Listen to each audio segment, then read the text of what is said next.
Praise the Lord everyone. I welcome you all in the precious name of Jesus. యెషయా గ్రంథము 22వ అధ్యాయము 22వ వచనంలో వాక్యం ఇలాగ సెలవిస్తుంది. నేను దావీదు ఇంటి తాళపు అధికార భారమును అతని భుజము మీద ఉంచెదను.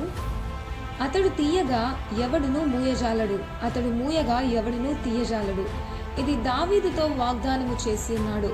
చూడండి, మన బైబిల్లో చూస్తే దావీదు దేవునికి ఇష్టడు మరియు దేవుని హృదయానుసారుడు.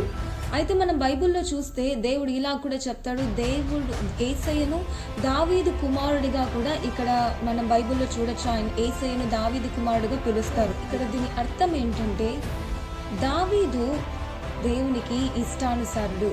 అయితే దావీదు స్థానంలో ఈరోజు దేవుడు నిన్ను నన్ను ఆయన యొక్క ఇష్టునిగా, ఆయన హృదయానుసారునిగా దేవుడు మనల్ని చేసుకున్నాడు. ఎప్పుడైతే నువ్వు నేను దేవుని చేత అంగీకరించబడ్డామని, ఆయనకు ఇష్టలుగా మనం చేయబడ్డామని మనం ఈ సత్యం తెలుసుకున్నప్పుడు దేవునితో కలిసి మనం ఎన్నో గొప్ప కార్యాలు చేయగలము. ఆయన దావీదు జీవితంలో దేవుని యొక్క సంకల్పము నెరవేర్చబడిందో అలాగే మన జీవితంలో కూడా దేవుడు యేసయ్యతో మనము పార్ట్నర్షిప్ చేసినప్పుడు ఎన్నో గొప్ప కార్యాలు దేవుడు మన జీవితంలో జరిగించే. దావీదు తాళపు చెవిని, ఈ యొక్క వాగ్దానాన్ని ఫుల్ఫిల్ చేయడానికి యేసుక్రీస్తు దగ్గర ఈ తాళపు చెవులున్నాయి.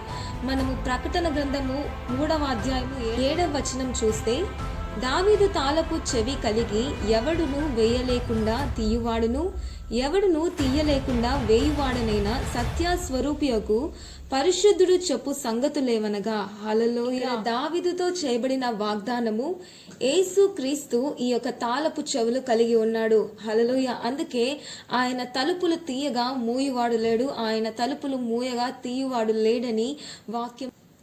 అయితే ఈ తాళపు చెవులు ఎవరు కలిగి ఉంటారు?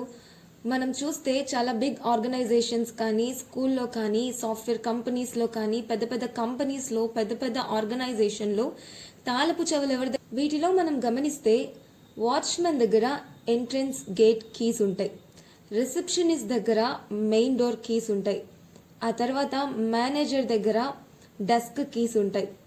అయితే ఆ యొక్క కంపెనీ బాస్ దగ్గర, ఆ కంపెనీ డైరెక్టర్ దగ్గర ప్రతి వాటికి సంబంధించిన తాళపు చెవులు ఆయన దగ్గర ఉంటాయి. ప్రతి వాటి మీద యాక్సెస్ ఆ యొక్క ఓనర్కి ఉంటుంది. ప్రతి వాటిని ప్రతి యొక్క ద్వారములను తెరిచే అధికారము ఆ కంపెనీ బాస్కు ఉండడం మనం గమనిస్తాము. అలాగే ఈరోజు మన రాజుల రాజు, మన ప్రభువుల ప్రభు అయిన యేసుక్రీస్తు అనే మన పెద్దన్న, మన ఎల్డర్ బ్రదర్ దగ్గర వాటి యొక్క తాళపు చెవులు మనం గమనిస్తాము. అయితే ఈరోజు యేసయ్య దగ్గర పాతాళలోక ద్వారముల యొక్క తాళపు చెవులు, పరలోకం యొక్క తాళపు చెవులు, ఎన్నో రోజుల నుండి నా జీవితంలో ఈ విషయాలు, ఈ ద్వారా ఈరోజు నువ్వు ఏ మూయబడిన ద్వారం యొక్క తాళపు చెవుల కోసం వెతుకుతున్నావో, మేబీ అది నీ గర్భఫలం కావచ్చు, నీ ఉద్యోగపు తాళపు చెవి కావచ్చు, నీ భవిష్యత్తు యొక్క తాళపు చెవి కావచ్చు, నీ ఫైనాన్షియల్ యొక్క తాళపు చెవి కావచ్చు.